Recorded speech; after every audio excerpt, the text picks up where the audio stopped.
but you're definitely in the fantasy. I told you also beginning of the show. Thank you for drafting my team because like you really helped me out because you were Listen, also you are welcome. you were also big on Matthew Stafford. Weren't you big on Matthew Stafford as well? I was. Yeah. I was. I've always thought that he was one of the most underrated players in all of football. Agreed. I think that since he's come into the league, if you take, I think there were 2 or 3 years at the beginning of his career where he was kind of shaky, maybe 2. I know his rookie year he wasn't very, very good. I know he got hurt too. But I think he's been, in that span of time, a top 10 quarterback in the league. I really do.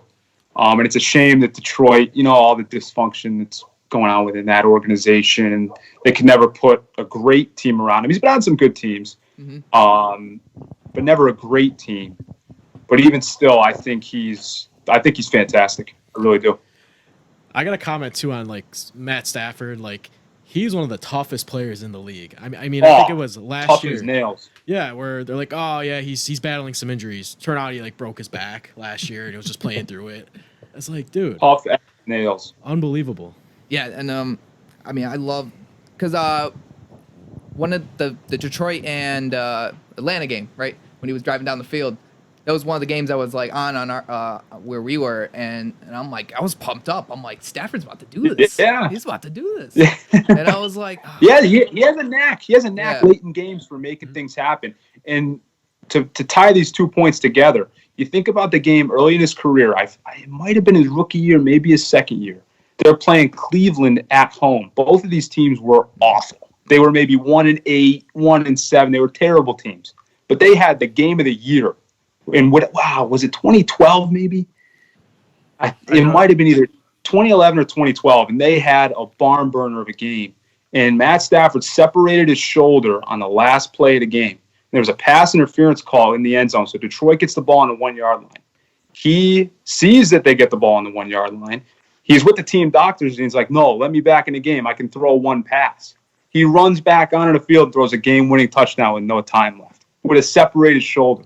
Yeah, unbelievable. Wow. I was just gonna bring that up. That was, I remember, like that's like just him and his career in a nutshell, basically. Like that. Yeah, no, absolutely. Yeah, like I was like, holy, like this kid, like he's for real. Like he's a warrior. Yeah, and like you mentioned with him being overrated, yeah, I think early on in his career, I think he didn't get the credit he really deserved because I think a lot of people are like, well, he's got Calvin Johnson, one of the best receivers of all time, most talented receivers of all time. I miss Calvin Johnson. So Calvin Johnson was incredibly fun to watch. But yeah, I think Stafford didn't get as much credit because a lot of people thought, if you take Calvin Johnson away, he's not that good. And then what happened when Calvin Johnson retired? I mean, he's still putting up numbers. Look where he's going on. Yeah, absolutely. Still put him numbers. Couldn't agree more. Yeah, and he's just been on some pretty bad teams there.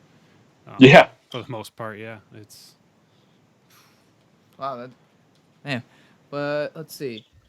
Are you so are any of you guys dealing with injury problems? I know I told you guys in the beginning of the show too. Like any of you guys dealing with injuries? Because am I the only guy dealing with injuries? Because I guess fantasy wise, I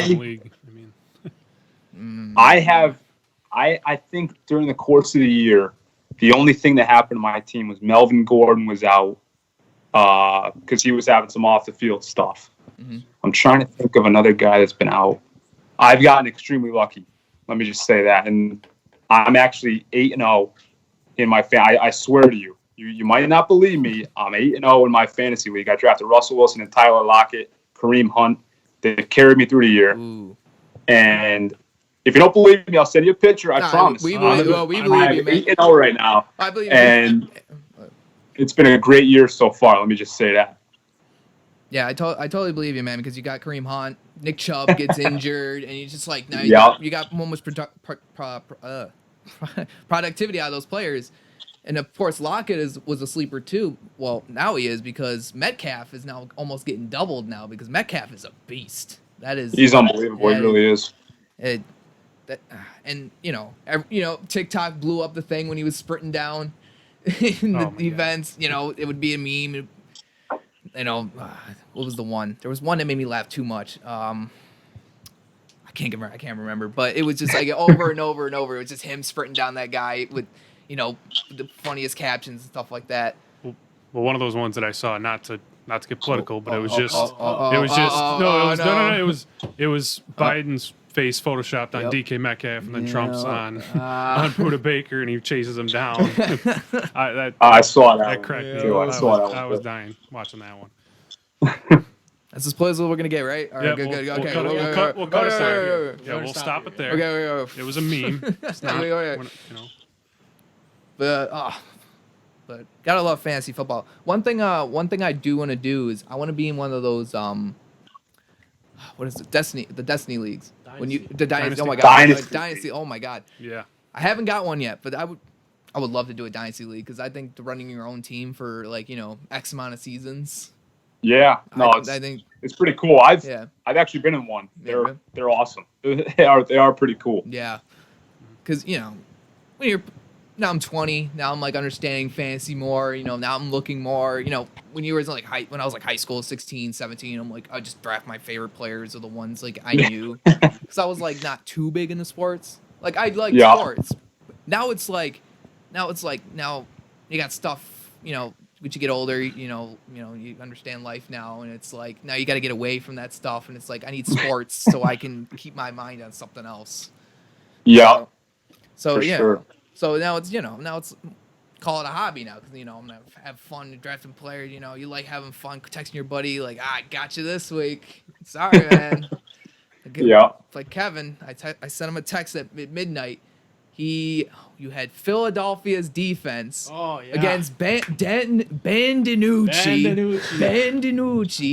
and I'm like, oh, it's Philly defense. Ben DiNucci might step up. Here we go.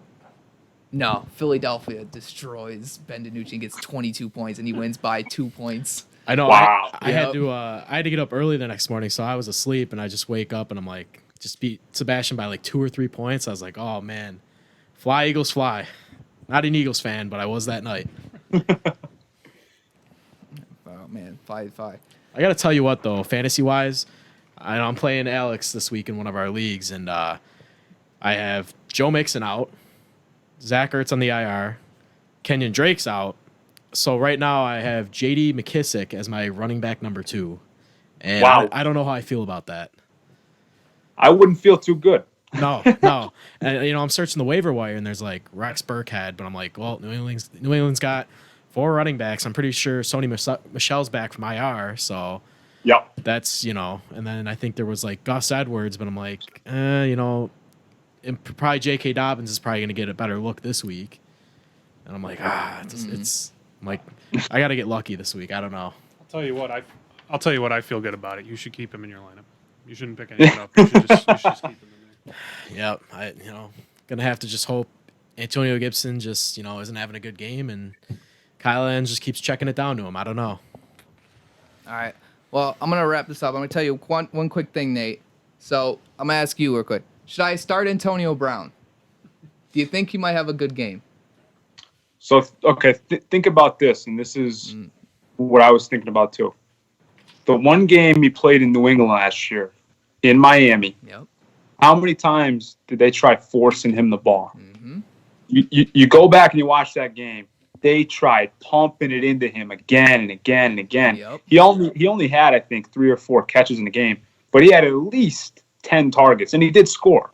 So I think that it's going to be another scenario like that they're going to want to get him happy, get him targets. I think they're going to want to really integrate him into the offense. Granted, he's only been there for, a week and a half now. Mm-hmm. But still, if you think about it, he was there for even less time in New England last year when he went down to Miami, and he got 10, 11 targets and scored a touchdown. So, I mean, would I start him? It depends on what your other options are. But I wouldn't feel... Hey, let's check real quick. I got you real quik. Well, yeah, sure. Let me see. I wouldn't feel worried if I was you, because I think they will try to get him integrated, throw him a couple, little dink and dunk, maybe, 5-6 yard passes. Well, Brady loves to dink and dunk. Whoa. So, well, because I want to know, because I'm facing Alex over here, so I'm trying to, I want to get a little upper hand on him because he's got the number one. He's got the number 1 team. It's funny you say that because in that league we were talking about J.D. McKissick, Antonio Brown is in my flex right now. So We both could definitely use a big day from AB. We have a big day. Not Alex, but because I got Will Fuller. I can't not sit Will Fuller. I love Will Fuller. Yes. I love Will Fuller. He's one of my favorite Yes. players in the league. I wanted him to end up as a Packer, though. Kind of wanted him as a Packer. Me too. Me too. Aaron Rodgers slinging it to him? Ooh, that would have been a good matchup.